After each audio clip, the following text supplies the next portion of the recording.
Chapter 4. Burden Dropping. This to me is life, that if life be a burden I will join, to make it but the burden of a song. Bailey.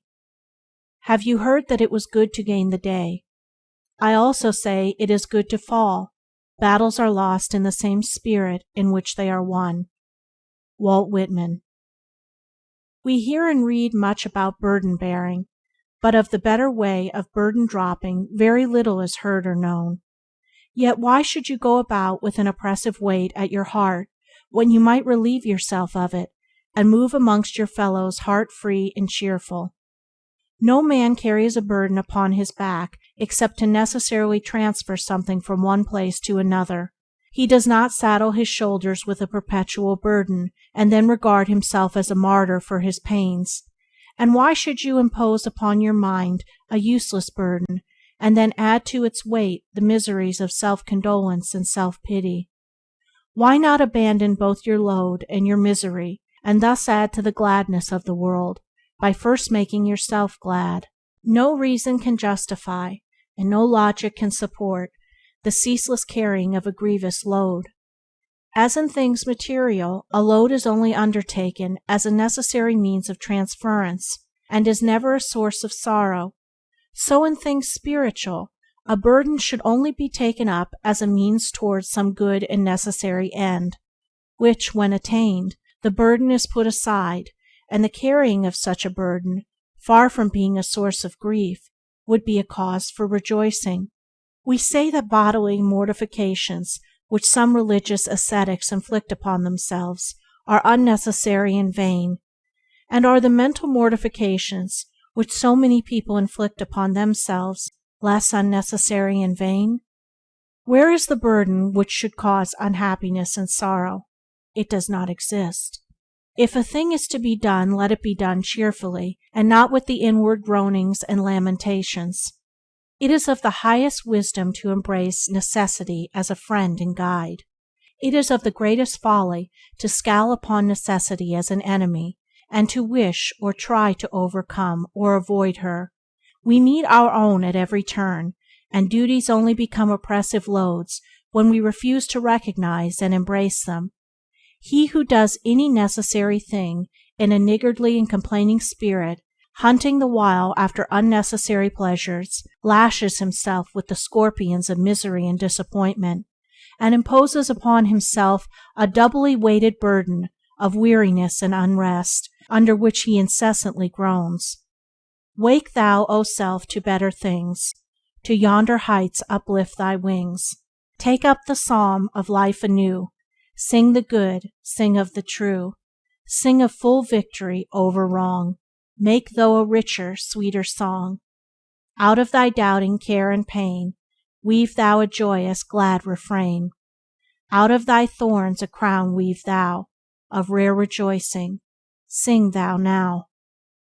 I will give my cheerful, unselfish, and undivided attention to the doing of all those things which enter into my compact with life, and though I walk under colossal responsibilities, I shall be unconscious of any troublesome weight or grievous burden. You may say a certain thing, a duty, a companionship, or a social obligation, troubles you, is burdensome, and you resign yourself to oppression with the thought, I have entered into this, and will go through it, but it is heavy and grievous work. But is the thing really burdensome, or is it your selfishness that is oppressing you? I tell you that the very thing with which you regard as so imprisoning a restriction is the first gateway to your emancipation. That work which you regard as a perpetual curse contains for you the actual blessedness which you vainly persuade yourself lies in another and unapproachable direction. All things are mirrors in which you see yourself reflected, and the gloom which you perceive in your work is but a reflection of that mental state which you bring to it. Bring a right and unselfish state of heart to the thing, and lo, it is at once transformed and becomes a means of strength and blessedness, reflecting back that which you have brought to it. If you bring a scowling face to your looking-glass, will you complain of the glass, that it glowers upon you with a deformed visage, Or will you put your face right, and so get back from the reflector a more pleasing countenance? It is right and necessary that a thing should be done when the doing of it is good, and can only become burdensome in wishing not to do it. The selfish wish makes the thing appear evil. It is neither right nor necessary that a thing should be done then the doing of it in order to gain some coveted pleasure is folly, which can only lead to burdensome issues. The duty which you shirk is your most reproving angel. The pleasure which you race after is your most flattering enemy. Foolish man, when will you turn around and be wise? It is the beneficence of the universe that is everywhere and at all times, urging its creatures to wisdom as it demands coherence of its atoms. The folly and selfishness entails suffering in ever-increasing degrees of intensity is preservative and good, for agony is the enemy of apathy and the herald of wisdom. What is painful? What is grievous? What is burdensome? Passion is painful. Folly is grievous. Selfishness is burdensome. It is the dark idolatry of self, which when our thoughts and actions once are done, demands that man should weep and bleed and groan. Eliminate passion, folly, and selfishness from your mind and conduct, and you will eliminate suffering from your life. Burden dropping consists in abandoning the inward selfishness and putting pure love in its place. Go to your task with love in your heart, and you will go to it light-hearted and cheerful. The mind, through ignorance, creates its own burdens and inflicts its own punishments. No one is doomed to carry any load. Sorrow is not arbitrarily imposed. These things are self-made. Reason is the rightful monarch of the mind, and anarchy reigns in his spiritual kingdom when his throne is usurped by passion. When love of pleasure is the fore, heaviness and anguish compose the rear. You are free to choose. Even if you are bound by passion and feel helpless, you have bound yourself and are not helpless. Where you have bound, you can unbind. You have come to your present state by degrees, and you can recover yourself by degrees, can reinstate reason and dethrone passion. The time to avoid evil is before pleasure is embraced, but once embraced, its train of consequences should teach you wisdom. The time to decide is before responsibilities are adopted, but once adopted, all selfish considerations, with their attendant grumblings, whinings, and complainings, should be religiously excluded from the heart. Responsibilities lose their weight when carried lovingly and wisely. What heavy burden is a man weighted with, which is not made heavier and more unendurable by weak thoughts of selfish desires? If your circumstances are trying, it is because you need them and can evolve the strength to meet them.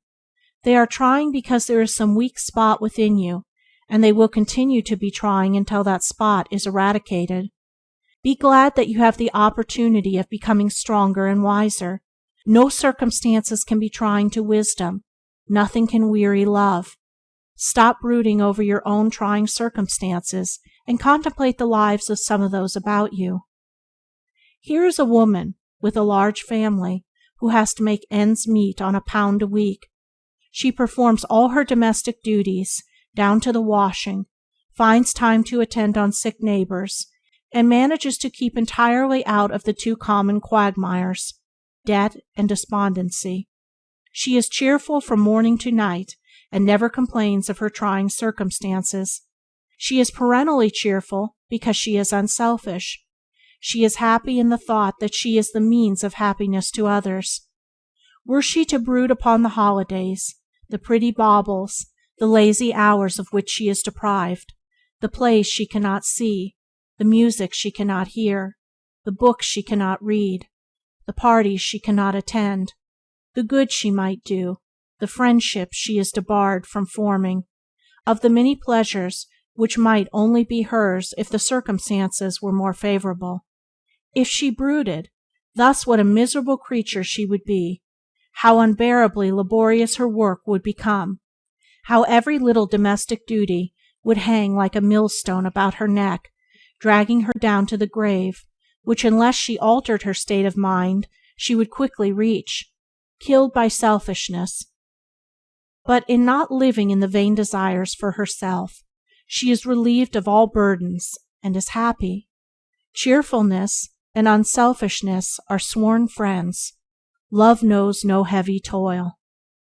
Here is another woman, with a private income which is much more sufficient, combined with leisure and luxury, yet she is called upon to forfeit a portion of her time, pleasure, and money to discharge some obligation which she wishes to be rid of, and which should be to her work a loving service, or fostering in her heart some ungratified desire. She is perpetually discontented and unhappy, and complains of trying circumstances.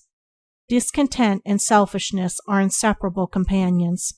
Self-love knows no joyful labor. Of the two sets of circumstances above depicted, and life is crowded with such contrasted instances, which are the trying conditions? Is it not true that neither of them are trying, and that both are blessed or unblessed in accordance with the measure of love or selfishness which is infused into them? Is it not the root of the whole matter in the mind of the individual, and not the circumstance? When a man who has recently taken up the study of some branch of theology, religion, or occultism says, "If I had not burdened myself with a wife and family, I could have done a great work, and had I known years ago what I know now, I never would have married," I know that that man has not yet found the commonest and broadest way of wisdom, for there is no greater folly than regret, and he is incapable of the great work which he is so ambitious to perform. If a man has such a deep love for his fellow men that he is anxious to do a great work for humanity, he will manifest that surpassing love always, and in the place where he now is. His home will be filled with it, and the beauty and sweetness and peace of his unselfish love will follow wherever he goes, making happy those about him, and transmuting all things into good. The love that goes abroad to air itself, and is undiscoverable at home, is not love, it is vanity.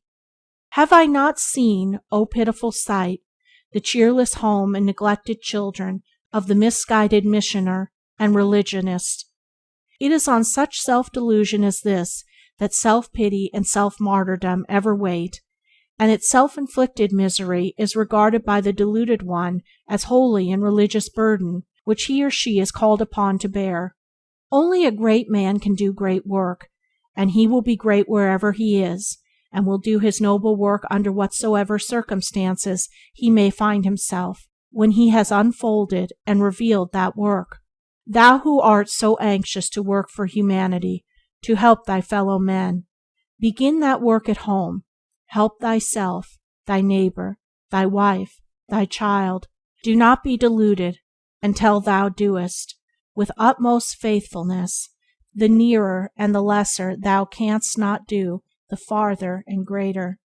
If a man has lived many years of his life in lust and selfish pleasure, it is the order of things that his accumulated errors should weigh at last heavily upon him, as until they are thus brought home to him, he will not abandon them. He will not exert himself to find a better life, but whilst he regards his self-made, self-imposed burdens as holy crosses imposed upon him by the Supreme, or as marks of spiritual virtue, or as loads which fate, circumstances, or other people have heaped undeservedly and unjustly upon him, he is but lengthening out his folly, increasing the weight of his burdens, and multiplying his pains and sorrows. Only when such a man wakes up to the truth that his burdens are of his own making, that they are the accumulated effects of his own acts, will he cease from unmanly self-pity and find the better way of burden-dropping. Only when he opens his eyes to see that every thought and act is another brick, another stone, built into the temple of his life, will he develop the insight which will enable him to recognize his own unstable handiwork, the unflinching manliness to acknowledge it, and the courage to build more nobly and enduringly. Painful burdens are necessary, but only so long as we lack love and wisdom. The temple of blessedness lies beyond the outer courts of suffering and humiliation, and to reach it, the pilgrim must pass through the outer courts. For a time he will linger in the outer, but only so long as, through his own imperfect understanding, he mistakes it for the inner. While he pities himself and confounds suffering with holiness, he will remain in suffering. But when casting off the last unholy rag of self-pity, he perceives that suffering is a means and not an end, that it is a state self-originated and self-propagated, then converted and right-minded, he will rapidly pass through the outer courts and reach the inner abode of peace. Suffering does not originate in the perfect, but in the imperfect. It does not mark the complete, but the incomplete. It can, therefore, be transcended. Its self-born cause can be found, investigated, comprehended, and forever removed. It is true, therefore, that we must pass through agony to rest, through loneliness to peace. But let the sufferer not forget it is a passing through, that the agony is a gateway and not a habitation, that the loneliness is a pathway and not a destination, and that a little farther on he will come to the painless and blissful repose. Little by little is a burden accumulated. Imperceptibly and by degrees is its weight increased. A thoughtless impulse, a gross self-indulgence, a blind passion yielded to and gratified again and again, an impure thought fostered, a cruel word uttered, a foolish thing done time after time, and at last the gathered weight of many follies becomes oppressive. At first and for a time the weight is not felt, but it is being added to day after day, and the time comes when the accumulated burden is felt in all its galling weight, when the bitter fruits of selfishness are gathered, and the heart is troubled with the weariness of life. When this period arrives, let the sufferer look to himself. Let him search for the blessed way of burden dropping, finding which he will find wisdom to live better, purity to live sweeter, love to live nobler, will find, in the reversal of that conduct by which his burdens were accumulated, light-hearted nights and days, cheerful action, and unclouded joy. Come out of the world, come above it, up over its crosses and graves. Though the green earth is fair, and I love it, we must love it as masters, not slaves. Come up where the dust never rises, but only the perfume of flowers, and your life shall be glad with surprises of beautiful hours. End of chapter 4. Recording by Andrea Fiore.